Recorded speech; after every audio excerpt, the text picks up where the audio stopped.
નમસ્કાર બાળ મિત્રો, યુટ્યુબ ચેનલ ડીઆરસી ભવન વારાઈ ખાતે આપનું હાર્દિક સ્વાગત છે। આજે આપણે ધોરણ 6 વિષય ગણિત એકમ પૂર્ણાંક સંખ્યાઓ વિશે અભ્યાસ કરીશું। તો સૌપ્રથમ જોઈએ તો આપણે પૂર્ણાંક સંખ્યાઓ સમજતા પહેલાં પૂર્ણ સંખ્યાઓ સમજવી જરૂરી છે। પૂર્ણ સંખ્યાઓ સમજવા પહેલાં પ્રાકૃતિક સંખ્યાઓ સમજવી જરૂરી છે। તો પ્રકરણ નંબર આપણે 2 પૂર્ણાંક સંખ્યાઓ એમાં આપણે શીખી ગયા કે પ્રાકૃતિક સંખ્યાઓ પૂર્ણ સંખ્યાઓ કઈ કઈ કહેવાય, બરાબર। તો પ્રાકૃતિક સંખ્યાઓ કેવી કે 1 થી શરૂ થતી હોય એવી પ્રાકૃતિક સંખ્યાઓ કહેવાય। 1 2 3 4 5 6 7 એમ કરીને અનંત સુધી ચાલ્યા કરે એ પ્રાકૃતિક સંખ્યાઓ કહેવાય। એના પરથી જો પ્રાકૃતિક સંખ્યામાં આપણે શૂન્ય ઉમેરીએ તો શું મળે આપણને? આપણે આગળ શીખી ગયા કે પ્રાકૃતિક સંખ્યામાં આપણે શૂન્ય ઉમેરીએ તો પૂર્ણ સંખ્યાઓ મળે। એટલે પૂર્ણ સંખ્યાનો ખ્યાલ પણ આપણે આગળ પ્રકરણ નંબર 2માં શીખી ગયેલા છીએ કે પૂર્ણ સંખ્યાઓ કોણ કહેવાય। હવે આપણે શીખીશું પૂર્ણાંક સંખ્યાઓ। એમાં પૂર્ણાંક સંખ્યાઓ એમાં પણ વિસ્તૃત થોડું અલગ પડે છે કે પૂર્ણાંક સંખ્યાઓમાં કેવું કે ઋણ સંખ્યાઓ, આ બાજુ ધન સંખ્યાઓ અને શૂન્ય સાથે મળીને પૂર્ણાંક સંખ્યાઓ બને છે। પૂર્ણાંક સંખ્યાઓમાં ઋણ, ધન અને શૂન્ય આ ત્રણ સંખ્યાઓ મળીને આપણને શું મળે છે? પૂર્ણાંક સંખ્યાઓ, બરાબર મિત્રો। તો હવે પૂર્ણાંક સંખ્યાઓમાં કેવું કે ઋણ કઈ બાજુ આવે, ધન કઈ બાજુ આવે અને શૂન્ય, એના વિશે આપણે શીખીશું। તો સંખ્યા રેખાનો ખ્યાલ પણ તમને આગળના ચેપ્ટરમાં શીખવાયેલો હશે કે સંખ્યા રેખા કેવી રીતે દોરવી અને સંખ્યા રેખાના દોર્યા પછીમાં શૂન્ય, ધન, ઋણ કઈ બાજુ આવે તો આપણે એ શીખીશું। શૂન્ય સૌ પ્રથમ, શૂન્ય હંમેશા વચ્ચે, એની જમણી બાજુ એટલે કે શૂન્યની જમણી બાજુ કઈ સંખ્યાઓ આવે? ધન સંખ્યાઓ।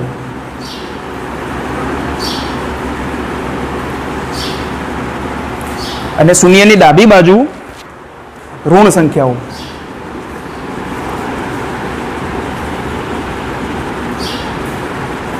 બરાબર મિત્રો। હવે શૂન્યની ડાબી બાજુ ઋણ, શૂન્યની જમણી બાજુ ધન, તો એના ઉપરથી થોડો ખ્યાલ મેળવવો જરૂરી છે કે શું કહેવા માગે છે। તો શૂન્ય એટલે શૂન્યની નીચેની તરફ જઈએ તો આપણે કઈ સંખ્યાઓ આવે? ઋણ સંખ્યાઓ। બીજી રીતે કહીએ તો શૂન્યની ડાબી બાજુ જઈએ તો ઋણ સંખ્યાઓ મળે, એવી રીતે શૂન્યની જમણી બાજુ જઈએ તો ધન સંખ્યાઓ મળે। તો બાળ મિત્રો આપણે એટલો ખ્યાલ આવી ગયો કે શૂન્યની ઋણ બાજુ જઈએ તો શૂન્યની ડાબી બાજુ જઈએ તો ઋણ સંખ્યાઓ મળે, શૂન્યની જમણી બાજુ જઈએ તો ધન સંખ્યાઓ મળે છે। તો આપણે અહીંયા શીખીશું કે સંખ્યા રેખા પર કોઈ સંખ્યા આપણને આપી હોય કે માની લો કે 5, ધન 5 આપેલા હોય તો 5 ક્યાં આવે? તો આપણે જોઈશું શૂન્યથી 5 એકમ દૂર આવશે, 1 2 3 4 ને 5, એ રીતે અહીંયા 5 આપણે એને સંગત બિંદુ તરીકે ઓળખીએ। હવે એવી રીતે માની લો કે ઋણ 6 કે કઈ બાજુ આવે? તો શૂન્યની ડાબી બાજુ આવે। તો શૂન્યની ડાબી બાજુ એટલે 6 પગલાં, 6 એકમ ડાબી બાજુ। તો 1 2 3 4 ને 5 ને 6 એકમ ડાબી બાજુ, એટલે 6 ક્યાં આવ્યા? 6 એકમ ડાબી બાજુ, બરાબર મિત્રો। હવે સંખ્યા રેખા પર પૂર્ણાંક સંખ્યાઓનું નિરૂપણ શીખ્યા, પણ કેટલીક વાર એવો પણ પ્રશ્ન આવે કે ઋણ 7, માની લો કે ઋણ 7 છે, ઋણ 7 અને ઋણ 2 એના વચ્ચે આવતી સંખ્યાઓ કઈ? તો ઋણ 7 અને ઋણ 2 ની વચ્ચે આવતી સંખ્યાઓ, તો ઋણ 7 અને ઋણ 2 ની વચ્ચે કઈ સંખ્યાઓ આવે?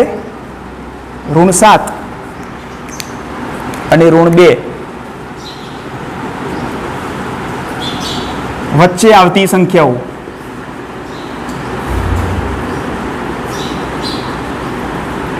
તો જવાબ શું મળે આપણને?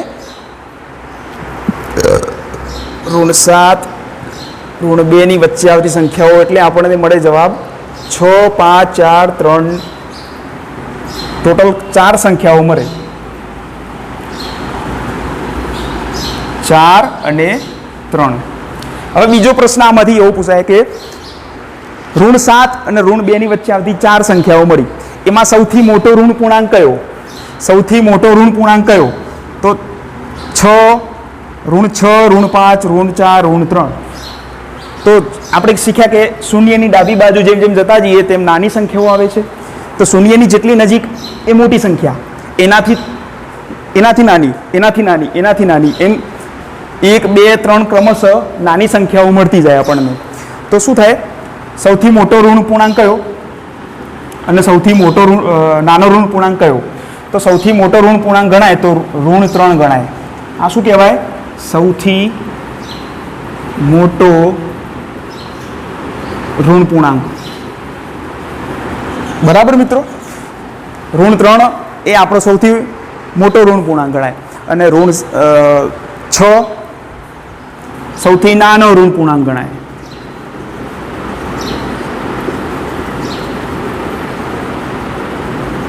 બરાબર મિત્રો? આટલું શીખ્યા આપણે કે -7 અને -2 ની વચ્ચે આવતી સંખ્યાઓ કઈ? તો -7 અને -2 ની વચ્ચે આવતી 4 સંખ્યાઓ મળે, 6, 5, 4 અને 3. ક્રમશઃ -6, -5, -4, -3. એમાં -3 આપણે શીખ્યા કે શૂન્યની નજીક છે પહેલાં, તો શું કહેવાય? મોટી સંખ્યા કહેવાય. અને -6 એ નાની સંખ્યા કહેવાય. જેમ જેમ ડાબી બાજુ જતા જઈએ તેમ નાની સંખ્યાઓ મળે. હવે આપણે શીખીશું કે સંખ્યા રેખા પર પૂર્ણાંક સંખ્યાઓના સરવાળા અને બાદબાકી. તો સરવાળા કરવા માટે આપણે શું કરવું પડે? એક ઉદાહરણ લઈએ આપણે કે 5 માં 3 ઉમેરતા, 3 ઉમેરતા.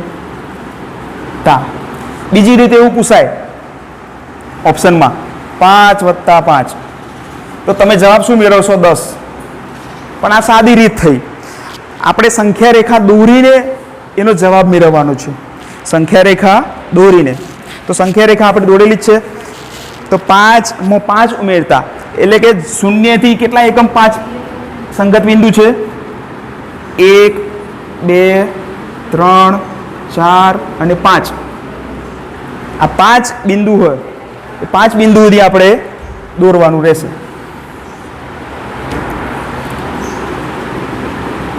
પાંચ એમાં કેટલા ઉમેરવાના? સોરી મિત્રો, એ 3 આવશે. 5 ને 3 ઉમેરો એટલે 8 આવે.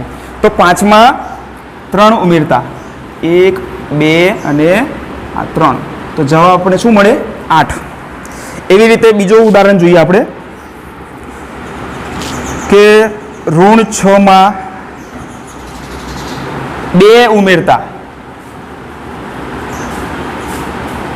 હવે -6 માં 2 કેવી રીતે ઉમેરવા? તમને એવો પ્રશ્ન થશે કે -6 માં 2 કેવી રીતે ઉમેરવા? તો ઉમેરવા એટલે એની જમણી બાજુ જવું.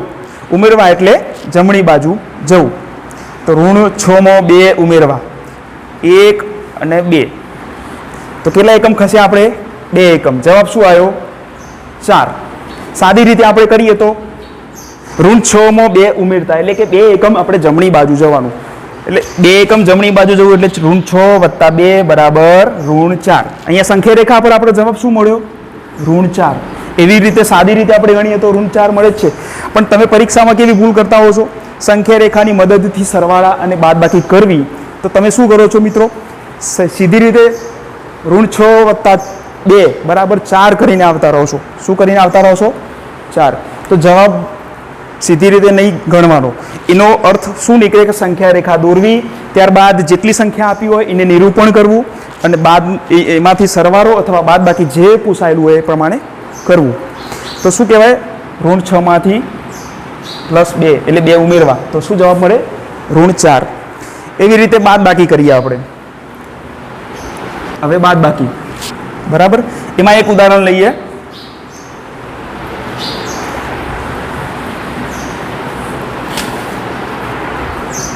પાંચમાંથી